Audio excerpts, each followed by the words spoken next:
Guys कैसे हैं आप लोग। मैं रिक्की और हमारे यूट्यूब चैनल निर्मला निर्वाण क्लासेस में आप सभी का स्वागत है।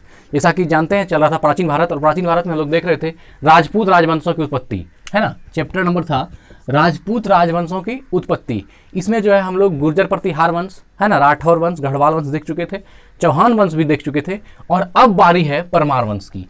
तो आइए परमार वंश का, इसमें सारा परमार वंश ही है, और परमार वंश जो है राजपूत राजवंशों में बहुत ही इंपॉर्टेंट है, तो इसलिए हमने आज पूरा परमार वंश को ले लिया है। फिर अगले दिन अगली वीडियो में आगे देखेंगे।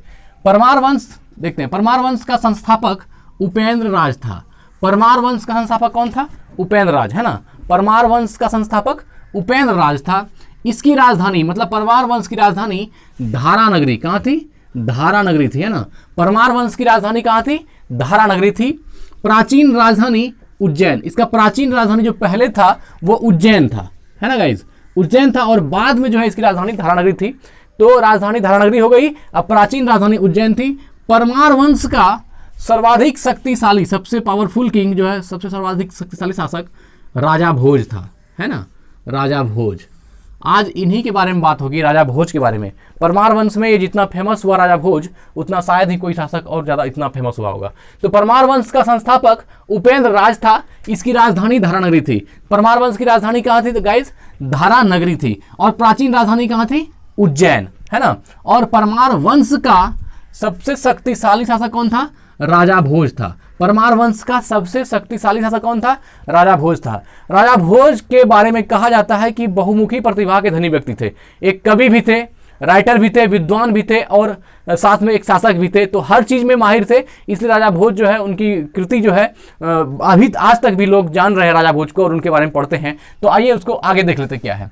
राजा भोज ने भोपाल के दक्षिण में भोजपुर, कहाँ पर? भोपाल के दक्षिण में, भोपाल के दक्षिण में भोजपुर नामक झील का निर्माण करवाया। किस झील का निर्माण करवाया? भोजपुर नामक झील का।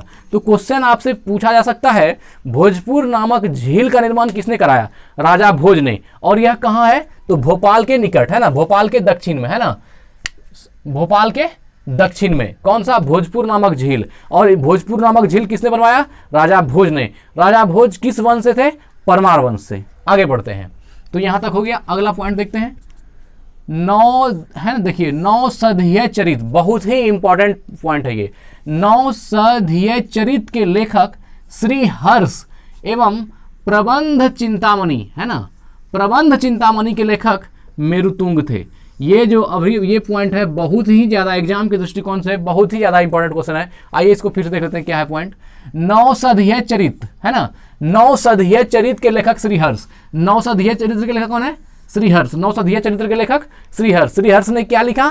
नौसधीय चरित, है ना, नौसधीय चरित। एवं प्रबंध चिंतामणि, है ना, प्रबंध चिंतामणि का लेखक कौन है? तो मेरुतुंग। प्रबंध चिंतामणि के लेखक कौन है?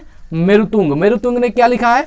प्रबंध चिंतामणि। तो ये पॉइंट बहुत ही इंपॉर्टेंट है। नौसधीय चरित के लेखक श्रीहर्ष एवं प्रबंध चिंतामणि के लेखक मेरुतुंग। मेरुतुंग की पुस्तक का क्या नाम है? प्रबंध चिंतामणि। और नौसधीय चरित के लेखक श्रीहर्ष। आगे बढ़ते हैं।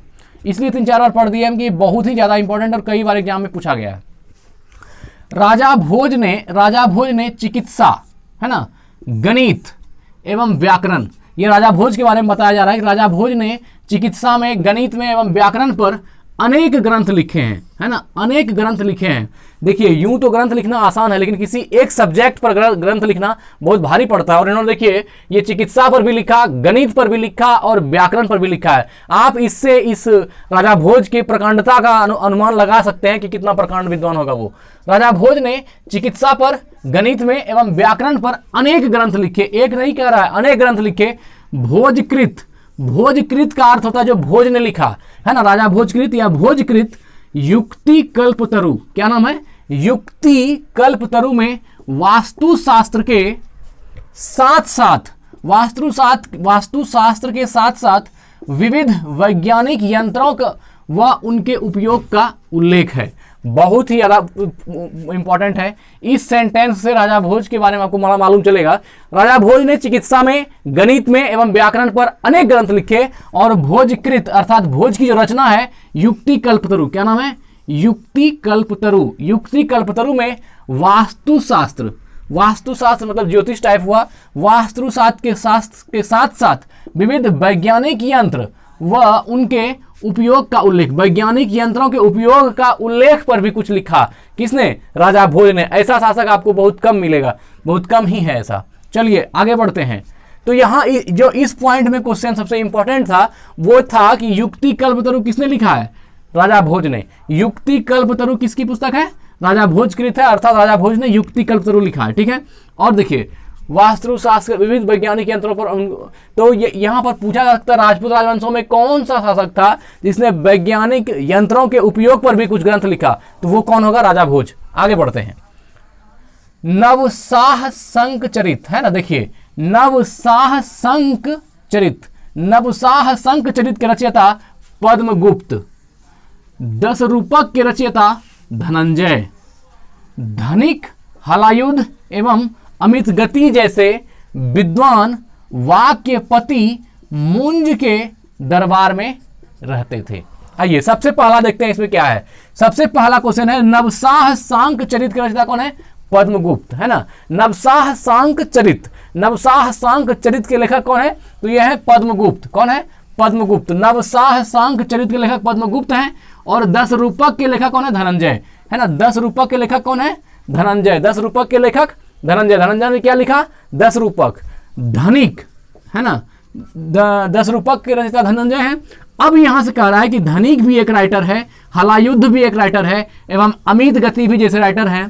तो इन जैसे विद्वान, इस तरह के विद्वान वाक्यपति मुंज के, वाक्यपति मुंज के दरबार, मुंज शासक है, वाक्यपति मुंज के दरबार में रहते थे। संभावना है ये जो मुंज होगा ये इन्हीं परमार वंश का कोई शासक होगा मुंज, तो उनके दरबार में रहते थे। तो नवसाह संक चरित के लेखक कौन है? पद्मगुप्त। नवसाह संक चरित के लेखक कौन है? पद्मगुप्त। और 10 रूपक के लेखक कौन है? तो धनंजय। 10 रूपक के लेखक धनंजय। और युक्ति कल्पतरु के लेखक कौन है? तो युक्ति कल्पतरु के लेखक कौन है? भोज। प्रबंध चिंतामणि श्रीहर्ष के लेखक कौन है? मेरुतुंग, है ना। प्रबंध चिंतामणि मेरुतुंग। चलिए आगे आगे पॉइंट देखते हैं। कविराज की उपाधि से विभूषित शासक था राजा भोज। आ गया ना। कविराज की उपाधि किस शासक को दी गई है? राजा भोज को। बहुत ही ज्यादा मोस्ट इंपॉर्टेंट क्वेश्चन है, कितना बार ये एग्जाम में पूछा गया, हम इसके बारे में वर्णन नहीं कर सकते हैं। तो कविराज की उपाधि किसको मिली है? राजा भोज को, है ना। कविराज की उपाधि किसको मिली है? राजा भोज को। आगे बढ़ते हैं। कविराज की उपाधि राजा भोज को मिली है। राजा भोज ने अपनी राजधानी में सरस्वती मंदिर का निर्माण करवाया था। राजा भोज ने अपनी राजधानी में, जहां राजा भोज की राजधानी थी, है ना, वहां पर क्या हुआ? एक सरस्वती मंदिर का निर्माण भी करवाया था। क्योंकि देखिए कवि है, राइटर है, लिखते हैं तो सरस्वती से लगाव तो स्वाभाविक है, इसलिए उन्होंने क्या किया? राजा भोज ने अपनी राजधानी में सरस्वती मंदिर का भी निर्माण करवाया। आगे बढ़ते हैं। इस मंदिर के परिसर में संस्कृत विद्यालय भी खोला गया। अब जहां पर सरस्वती की प्रतिमा थी उनकी राजधानी में, तो उस सरस्वती मंदिर के परिसर में ही संस्कृत विद्यालय खोला गया। क्या खोला गया? संस्कृत विद्यालय भी खोला गया था। आगे बढ़ते हैं। राजा भोज के शासनकाल में धारा नगरी विद्या एवं विद्वानों का प्रमुख केंद्र थी। आप जानते हैं कि परमार वंश की राजधानी कहाँ थी? धारा नगरी, है ना। आप देख सकते हैं परमार वंश की राजधानी कहाँ थी? धारा नगरी। तो ये जो धारा नगरी जो राजधानी है इनकी, तो यह भोज की भी राजधानी हुई। राजा भोज के शासनकाल में धारा नगरी विद्या एवं विद्वानों, विद्या से और विद्वानों का प्रमुख केंद्र था। मतलब विद्या भी वहां बहुत थी और विद्वान भी वहां बहुत थी। कौन? कहाँ? धारा नगरी। और ये किसकी राजधानी थी? तो परमार वंश की राजधानी थी। आगे बढ़ते हैं। भोज ने, अर्थात राजा भोज ने चित्तौड़ में त्रिभुवन नारायण मंदिर का निर्माण कराया। मोस्ट इंपॉर्टेंट क्वेश्चन, कितना बार पूछा गया है ये। त्रिभुवन नारायण को, है ना, त्रिभुवन नारायण मंदिर का निर्माण किसने कराया? राजा भोज ने। और कहाँ कराया? चित्तौड़ में। त्रिभुवन नारायण मंदिर का निर्माण किसने कराया? राजा भोज ने। और कहाँ कराया? तो चित्तौड़ में, राजस्थान में, है ना। राजा भोज ने चित्तौड़ में त्रिभुवन नारायण मंदिर का निर्माण कराया। आग है, सबको याद कर लीजिए तुरंत। भोजपुर नगर की स्थापना, है ना, भोजपुर नगर की स्थापना राजा भोज ने की थी। मोस्ट इंपॉर्टेंट क्वेश्चन है, पूछा गया है। भोजपुर नगर, है ना, भोजपुर नगर की स्थापना किसने की थी? राजा भोज ने। भोजपुर नगर की स्थापना किसने की थी? राजा भोज ने, है ना। तो भोजपुर नगर की स्थापना राजा भोज ने की थी। आगे बढ़ते हैं। परमार वंश, परमार वंश के बाद तोमर वंश, परमार वंश के बाद तोमर वंश का, उसके बाद चौहान वंश का, और अंततः 1297 ईस्वी में अलाउद्दीन खिलजी के सेनापति नसरत खां, अलाउद्दीन खिलजी के सेनापति नसरत खां और उलुग खां, नसरत खां और उलुग खां ने मालवा पर अधिकार कर लिया। और यहां पर जो है आपका परमार वंश एंड करता है। देखिए परमार वंश के बाद तोमर वंश आया, और परमार वंश के बाद तोमर वंश का, और उसके बाद चौहान वंश का या चहमान वंश का, चहमान वंश या चौहान वंश का, और अंततः 1297 ईस्वी में अलाउद्दीन खिलजी, है ना, अलाउद्दीन खिलजी के सेनापति कौन कौन था? नसरत खां, अलाउद्दीन खिलजी के सेनापति नसरत खां और उलुग खां।